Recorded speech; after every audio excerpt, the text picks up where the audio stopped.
time for the real match to begin, the semifinals of the Intel Extreme Masters World Championship here in Katowice. Our first semifinal, we have some interesting teams coming up. First up, it is going to be the team from North America, dominating that region, coming in, going 2-0 in the groups. Looks like they came super prepared. Are you guys ready to meet the first team? It's going to be TSM!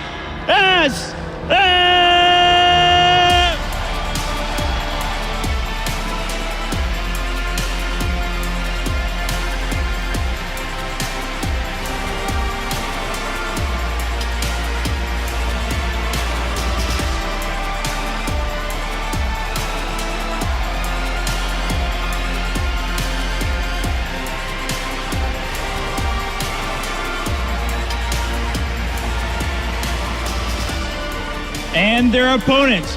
Maybe you haven't heard of them as much as TSM, but that's exactly why they're here on the stage. Upsetting Group A, going to that deciders match, and coming here for the semifinals. It's going to be none other than the Yowie Flash Wolves!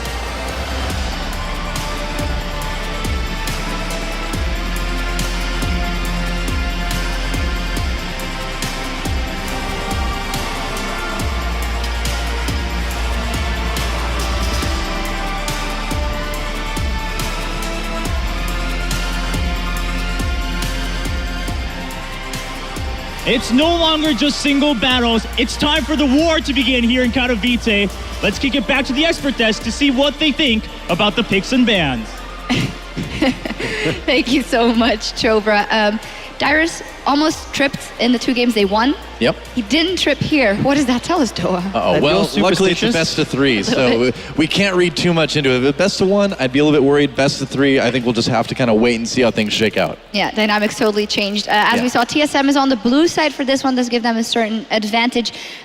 What is a lane for TSM? I'll ask it the other way around, that they think you want to prioritize.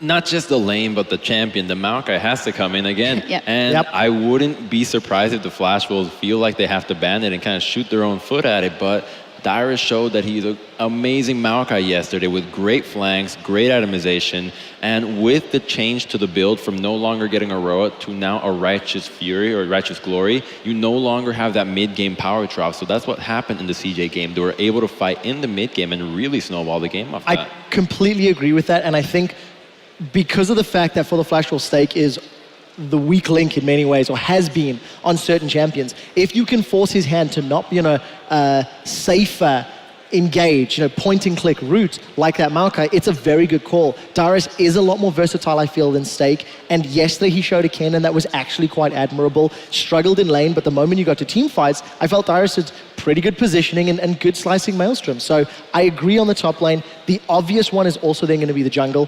Where will Rek'Sai feature? Where will Nidalee feature? Will they be banned? Will it be another Jarvan? There's a lot of questions to be answered.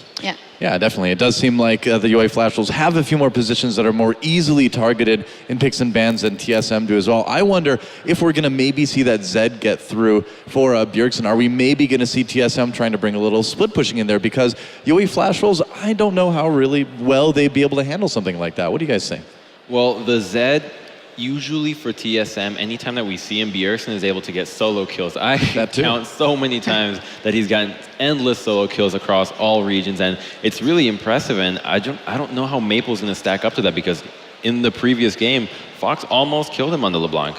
Yeah, very true. Well, it is time, guys, for picks and bans here in game number 1 between Team Solo Mid and the Solo Mid and the Yowie Flash.